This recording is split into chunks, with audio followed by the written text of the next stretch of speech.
It's Tuesday, October 21st, 2025, and we're back. We've got more college football content coming your way. No, sorry, I apologize. We haven't been here for a couple days and or almost a week now, and unfortunately, that's um, just the way life's been. A little too hectic for me to be as consistent as I'd like to be. I've got plenty to talk about with that. I'm gonna save that for the end of the video, though. So if you're more interested in that side of things, stick around. But I want to thank y'all for tuning in. We're one away from 200 subscribers. Help us get there. All you gotta do is hit that little red subscribe button. Gets us that 200th subscriber and keeps us pushing towards further goals. We're back, and we'll be back every day this week. Again, part of a different plan. I also apologize for my voice. I'm not feeling great. Got another sinus thing going on, so trying to battle through that. So bear with me as we go through this today, but we're gonna get through what we can because it's been too long, and we want to be here. We want to be consistent. I want to be consistent. It's not a we. It's a me. I want to be consistent. Um, so with that said, let's go ahead and get into things, and we'll go ahead and start with the news that came out of Florida over the weekend after a win, a 23-21 win over Mississippi State. University of Florida announced they are firing Billy Napier effective immediately, and we knew it was coming. We saw the writing on the wall, and to be honest, who is surprised? He's 22-23 over his first 3.5 seasons. 12-16 in conference play.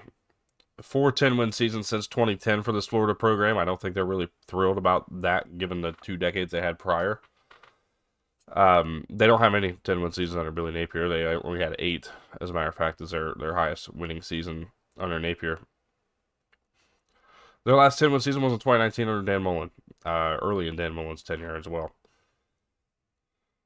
This is a team who has all the makings. This is a program that has all the makings of a powerhouse. They do. They have the money. They have the facilities now. They've certainly put a lot of money and time and effort into those.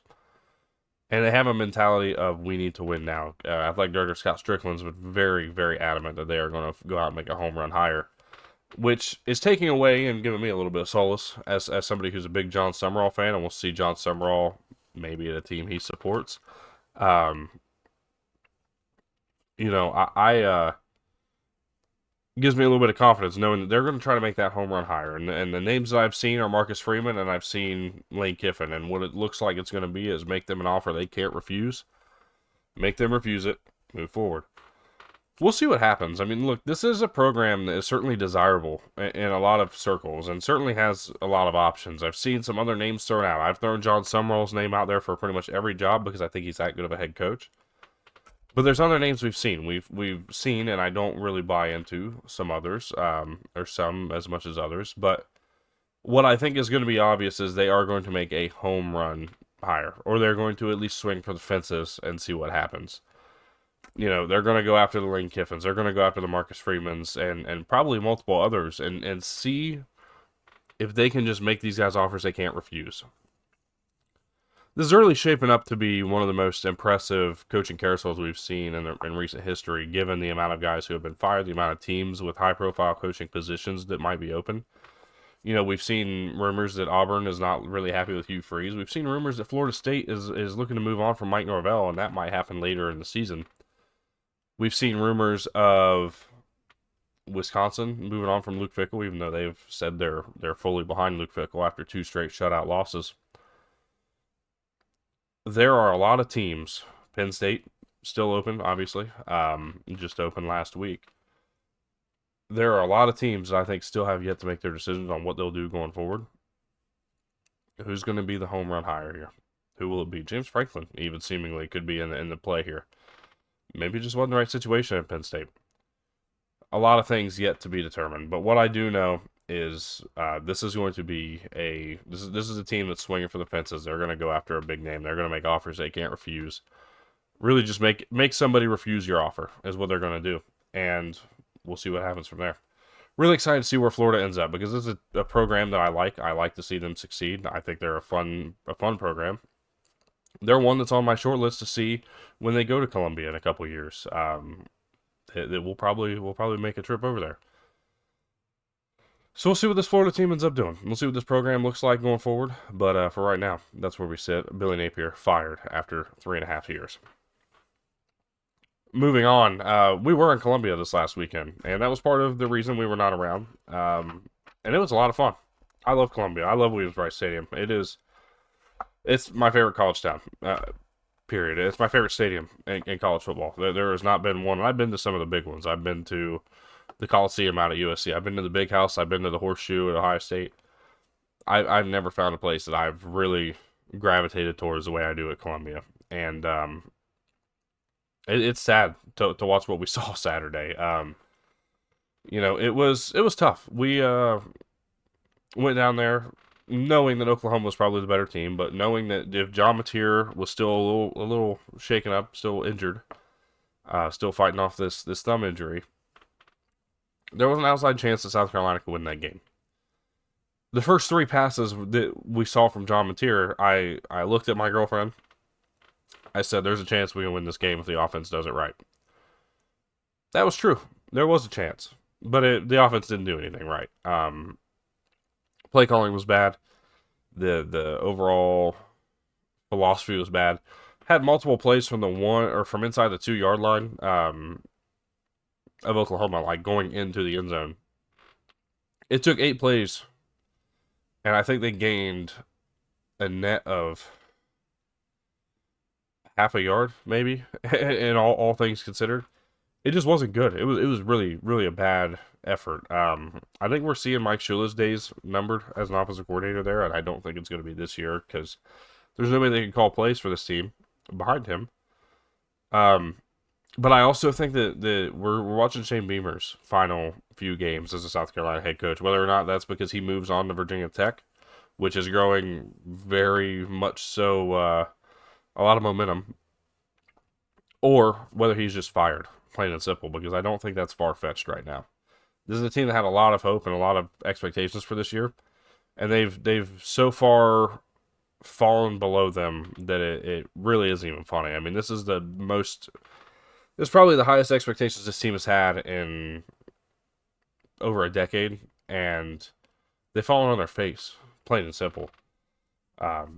It's not been good. So we'll see what the future is for that program. I will certainly be letting you know when we get some news on that. Let's talk about Oklahoma for a minute. They adjusted a game plan and ran a game plan that they needed to win that game. Run the ball, be more physical, and complete short passes. Make sure Napier can just get rid of the ball, let the receivers, let the athletes make plays in space. And that's exactly what happened in this game. There was nothing impressive. There were 2 passes that went 20 yards or more down the field. And I don't even know that the touchdown pass went 20 yards or more. But the point remains, there were 2 passes that in the air traveled about 15 to 20 yards all game. They really tried to make sure that he just had short throws that he didn't have to put a lot of effort behind, didn't want to injure anything anymore. And it was the most simple game plan. I mean, seriously, it was really a simple game plan. And I'm not sitting here saying that I could call a better game than Clayton White did. I'm not saying I can call a better game than Mike Shula did, even though I wholeheartedly believe if you gave me the opportunity, I probably could. But what I'm telling you is that Oklahoma put together a simple game plan and just let their athletes and their talent speak for itself. And that's all they had to do. Because the South Carolina team essentially gave up on themselves after they fell behind. It was not a good game. It was just not good at all. They got stuffed at the 1-yard line twice. One time they were able to punch it in on a 4th and goal. The other time they ended up getting shut down on 4th and goal and lost 2 or 3 yards, ended up at the 4. It just wasn't good. And there's a lot of speculation on what's going to happen. Again, I've already made mention of that in this video, but a lot of speculation on the future of this program at South Carolina. We'll see. As for Oklahoma, I still think this is a really good team. I don't really care what happened last week. I would love to see them play Texas again with a healthy John Napier because I think they dominate Texas in that game. Probably win at 38-23. But that's not what we saw. We saw them lose. We know what we got last week. We know what we saw this week. And we know what we're going to see this week as well going into Ole Miss. They're at home. And I don't know that John Napier is going to be fully healthy. So what are they going to do from there? Hard to say. But nonetheless, had a great time in Columbia. It was still a very fun day. We made a little day trip. Left early in the morning, went down, saw the game, came back. Got back about 7:30. Enjoyed the rest of the night with the dogs. Enjoyed the rest of the night of football. Got to watch the Alabama-Tennessee game, which went about the way I expected it would. And really just had an overall good time. So, um, while it wasn't the result, as you know, I won't lie. I'm a Carolina homer. If I get to those games, I'm wholeheartedly pulling for a South Carolina win. But very impressed with what Oklahoma was able to do, how physical they were, just how much better they played. They went into what was a hostile environment early in the game and they shut it down and went on about their business. A big time win for the Sooners, which goes ahead and leads us into our top 25. So as we take a look at this here, this is what we got for our Week 9 top 25, and there's some significant change here because of the way things went down. Ohio State remains number one, and that shouldn't be any surprise to anybody. This is easily currently the best team in college football. I think there's only a few that can match up with this OSU team. And they're just doing everything right. They're winning football games and continuing to do it. And really, this year, you're undefeated in the Big Ten. I don't really care. I mean, you went on the road to Washington. That was a good team, and you shut them down. You've gone on the road to Wisconsin. People thought Wisconsin might hang around. I don't know why, but I did hear some of that. All in all, this team just seems like the best team in college football right now. Indiana's a close, I don't know about close second, but they're second in my rankings by way of being undefeated, having multiple big wins. The dominant win over Illinois, the dominant win over Oregon, and just continue to take care of business. It's a really, really fun team to watch. Texas A&M growing on my radar as a championship contender. They continue to win football games. They got another one this weekend that they can try to get done. They go on the road to Baton Rouge. Alabama, I think, is, if I were talking strictly on what I think the number one and number two teams were, Alabama would be my number two team in college football, plain and simple. If I was just looking at how these two teams have played, didn't care about resumes behind it, which Alabama has a great resume, could easily be a top two team if I really wanted them to be. They're really good. I think this is a true championship contender. I'd call right now that I think they'll make a national championship appearance right now, but certainly a semifinal appearance. Oregon is my number 5. By way of their winning, they hung around with Indiana. That's their loss. That's kind of it for now for them. Georgia at 6. Like what they're doing. They continue to win games. They just want a big one against Ole Miss. Continue to help their case. I don't know that I think of them as highly as I do Alabama, but I certainly have some serious thoughts about this team. Ole Miss, I'm just impressed that they continue to do what they're doing. Trinidad Chambliss has been impressive. He played well last week. They just ended up losing. You know, the fourth quarter was dominated by the Georgia team. They gathered momentum, captured it, moved forward, and were able to win. But that only being a one-score game, I didn't drop Ole Miss too far. Vanderbilt at number 8, and I buy it. I buy Vanderbilt big time right now. Look, this is a really good football team. This is a playoff caliber football team. I think this could be a team that makes a run into the college football playoff if they get there.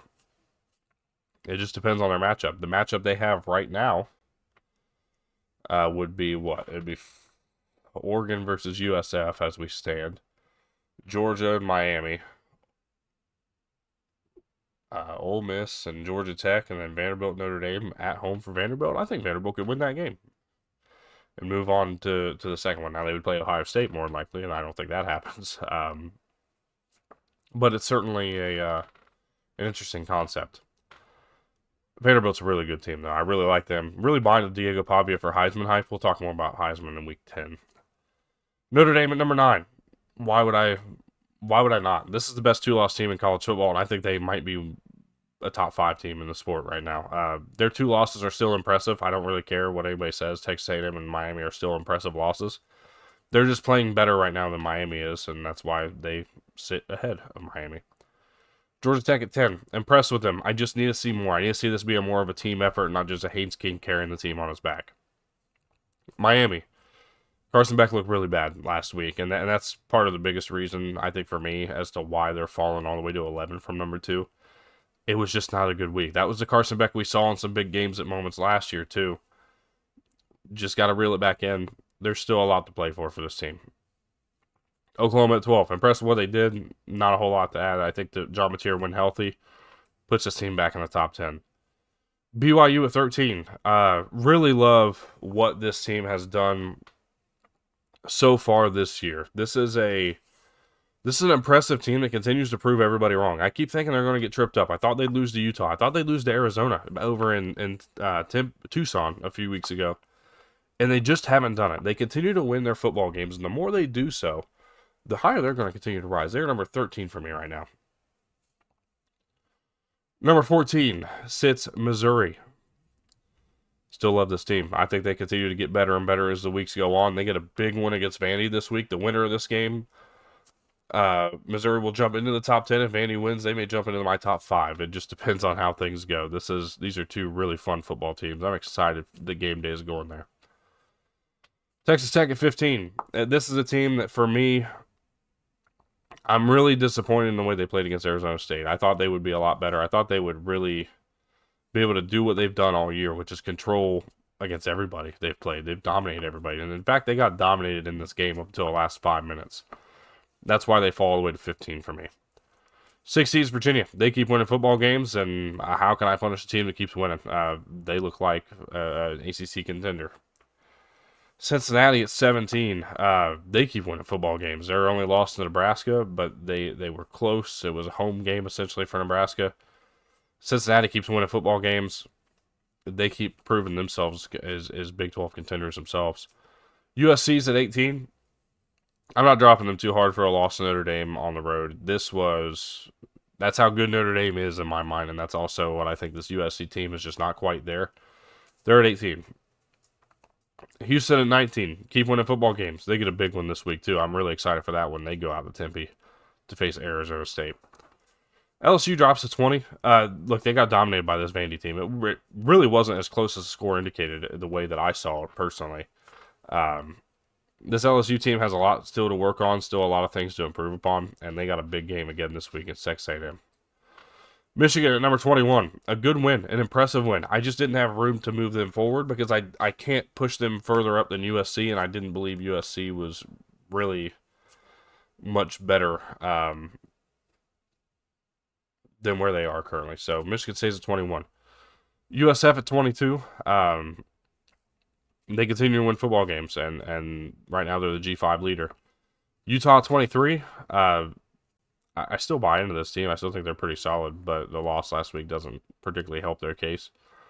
Louisville at 24. They're currently a one-loss team, just winning a bunch of football games themselves. A big win over Miami puts them in.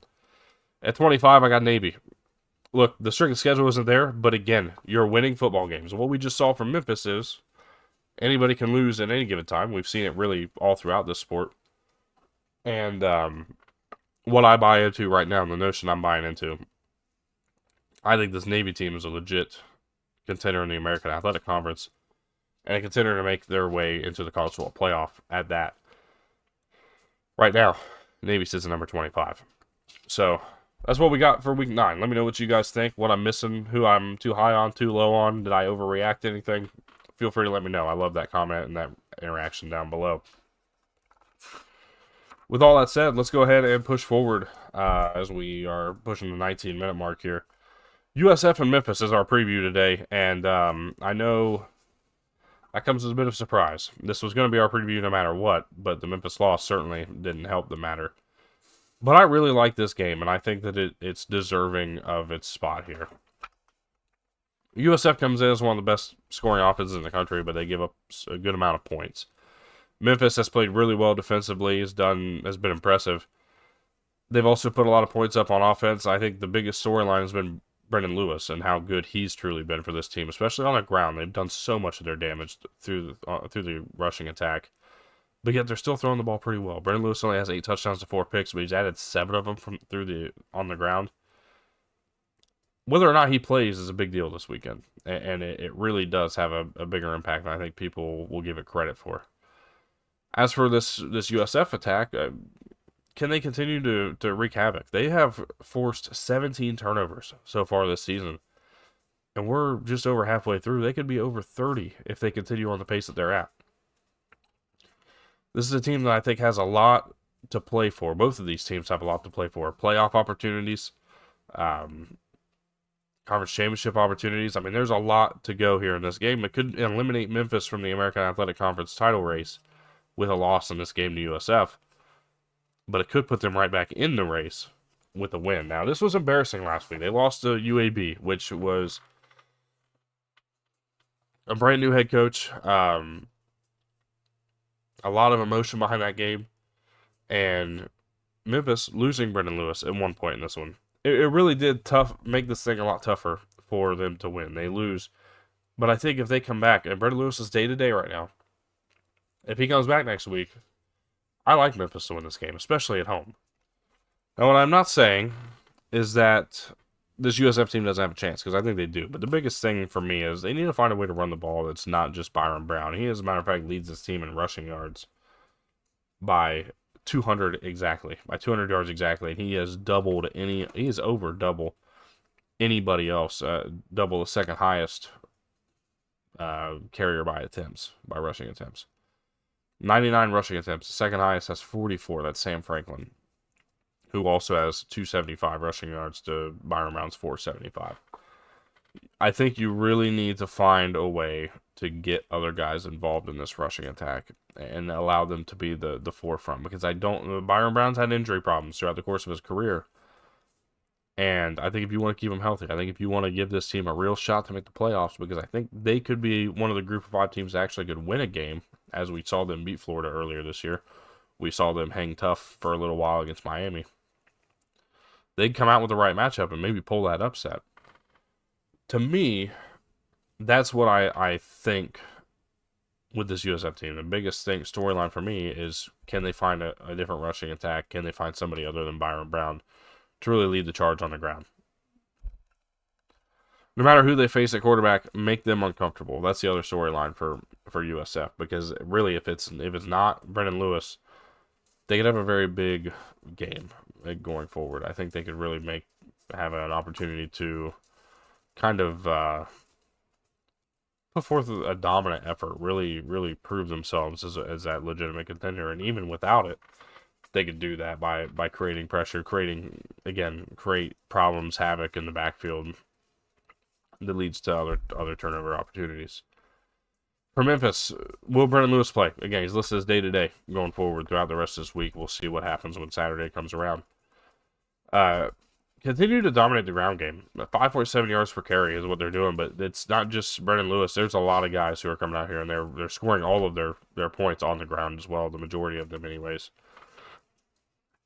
This is just a team that's done a really good job so far this year of really being solid and sound in the line of scrimmage. They did great the other day, too. As a matter of fact, on Saturday, even in their losing effort, they had 4.7 yards per carry, 4.8 yards per carry. It just was an unfortunate situation. Brendan Lewis, 7 carries for 15 yards, and then his injury kind of took them out of that potential, out of that possibility. The last thing for them is contain Byron Brown. If you can slow down Byron Brown, I think you slow down this entire offense. And if you can slow down this entire offense, then you have a much better shot at winning, because they score a lot of points. Alex Galesh is a great offensive coach. There's a reason he's mentioned in a lot of these head coaching opportunities later on at the Power 5 level. It's because of what he's done here at USF. He's put this team from rock bottom of the American to a legit contender. With that said, you look at the game lines, USF sits as a 4.5-point favorite as of right now. 63.5 is the over-under set in this game. And I like the over-under. I like where it sits. I currently have the game at 63 if Brendan Lewis plays. I have Memphis winning 35-28 with Brendan Lewis. Without Brendan Lewis, I think Memphis tries to play more of a ball control approach, tries to do whatever they can to really keep the ball out of the hands of this USF offense. At that point, I have USF winning the game, though, 24-14 without Brendan Lewis. That's my pick for this game. Let me know who you guys are taking. This is our first group of 5 preview of the year, like full group of 5 preview, and I'm excited about it. This is a really fun matchup. I'm pumped to see how it plays out. All right, last thing I want to get over and talk about real quick. It's kind of what's been going on these last few weeks. Obviously, inconsistencies will happen sometimes, and we've been super inconsistent with our uploading and schedule and all that stuff. The intention is Monday to Friday. sometime in the afternoon, Monday through Friday. Unfortunately, working a full-time job on top of trying to do this is just not conducive to really follow a strict upload schedule, even though it would probably help me out a little bit. It's really hard to guarantee a 1 p.m. upload every single day, uh, which is what we were doing. So the goal is to try to get things out around 4 p.m., which I think is what today's will end up being, somewhere between 4 and 4:30. Other than that, a lot of it's just come down to subtle things that I need to work on and figure out. And part of that comes to my personal priorities. Some of that comes down to trying to balance family along with work, along with doing this. Um, and I like the transparency of it all. Really, that's a big reason I'm talking about this, because sometimes you can oversaturate it with stuff like that, but there's a level of transparency that needs to happen sometimes, and so just trying to work through like getting a better family balance. I have recently moved in with my girlfriend. We live in this house. I bought this house, so trying to make sure that we take care of it, make sure we take care of each other, and also being able to focus on other things that need the time and effort. Part of that comes down to um, me trying to put eggs in a bunch of different baskets and not put all my eggs in one, which is what I'm doing going forward. We tried to reopen some stuff with Loudmouth. It's just not working out. Things aren't going the way we expected them to, and personally, I think we realize how it would be going, and I think we understand that it's just not conducive for success. So the biggest focus needs to be right here for me. It needs to be right here on Armchair Analysis, Armchair University, as we were going to call it going forward. Um, my focus needs to be here. I need to make sure that I'm doing everything I possibly can to truly make this a successful show, a successful podcast at some point, a successful whatever you want to call it. Because at some point, I would like to make this more of a podcast, more of a radio show, more of a regular occurrence for me, where I pop in and do a live show every day instead, and I react and interact with you guys in the chat and stuff like that. In order to get there, I need to focus. I need to hammer down. I need to build this thing from the ground up. We started at the ground. We started at 62 subscribers, and as of right now, we're one away from 200. We're doing a great job. I feel really proud of what we've accomplished so far. I feel really proud of the things that I've been able to do and how I've been able to do them. It needs to be more obvious. I need to continue to take pride in this work day in and day out. And it's not that I haven't been, but it's certainly that I've been trying to do too many things at once. So the focus shrinks. It focuses here and it focuses family along with full-time work, which I love doing that too. Between those three things, it takes up a lot of my time, and sometimes some things get left out, and this has been one of those things, just by trying to focus on too much at once. So going forward, full focus right here on Armchair Analysis. So make sure you stick around, because we've got a lot of content coming your way. The rest of this week, we have a bunch of game previews. Now, I'm going to tell you right now, I don't know exactly what we're going to do, which games. I do believe Oklahoma Ole Miss is getting itself a preview. As a matter of fact, I promise you it is. It's a top 15 matchup. So is Vanderbilt, Missouri. That's probably going to get a preview as well on Thursday. Wednesday or Thursday, one of the two. Friday, we'll probably just stick to what's going on. Other things that we got going on this week, we have a bunch of other matchups. Tuesday night action tonight, actually, as a matter of fact. Kennesaw State FIU will play in their game tonight at Pitbull Stadium. It's a big game. For them, it's Vice night down there at FIU, I believe. Western Kentucky plays Louisiana Tech. That's for a piece of the lead in conference play. Tomorrow we got Middle Tennessee and Delaware. Missouri State and New Mexico State also play. Thursday we got a Sun Belt game, South Alabama, Georgia State. 2 1-6 teams looking for their first conference win of the season. Friday we got North Texas at Charlotte, Cal and Virginia Tech, and then Boise State, Nevada. Going to be some fun games there as well. Got a lot to look forward to. So make sure y'all stick around. Again, we got a lot to cover. A lot of things coming down the line this week. So I appreciate y'all so much, and I would apologize, but really the person I should apologize to is myself for not being more consistent, because you guys don't. I don't particularly owe anybody anything other than myself to make sure that I do this the right way.